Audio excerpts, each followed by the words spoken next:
Ma question s'adresse à Monsieur le ministre de la Ville et du Logement. Il est beaucoup question de violence ces derniers jours et le gouvernement est prompt à en faire porter la responsabilité à quiconque refuse de se soumettre ou de baisser les yeux. Monsieur le ministre, la situation infligée à des millions de nos concitoyens est en effet d'une extrême violence. La moitié du pays vit avec moins de 1 900 € par mois. Vous avez diminué le montant des APL. Nombre d'étudiants sont obligés de louer à prix d'or leur appartement. Et cela, c'est votre politique. Le renchérissement du logement à travers les loyers, les factures d'énergie ou les charges est une véritable bombe sociale. Je n'invente pas les termes, ce sont les vôtres.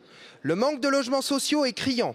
Le préfet de Seine-Saint-Denis indique que dans ce seul département, 118 000 demandes de logement ne peuvent être satisfaites. Les 10% les plus modestes consacrent plus de 40% de leurs revenus au logement. Déjà, le nombre d'impayés de plus de 3 mois a augmenté de 10% en un an dans le parc social.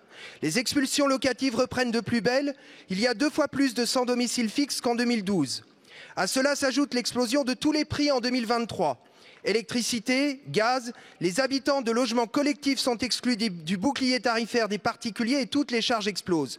Oui, une extrême violence. C'est pourquoi je souhaite vous interroger. Allez-vous décider la diminution des loyers en imposant un taux d'IRL négatif? Allez-vous augmenter les APL?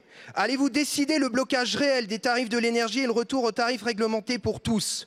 Je vous en ai saisi à de multiples reprises concernant plusieurs copropriétés de ma circonscription, menacées de faillite par l'explosion des tarifs de l'énergie. Les bailleurs envoient des courriers terrifiants aux locataires annonçant la hausse des charges et celle du prix de l'eau. D'ores et déjà, les habitants, qu'ils soient propriétaires ou locataires, savent qu'ils ne pourront pas payer.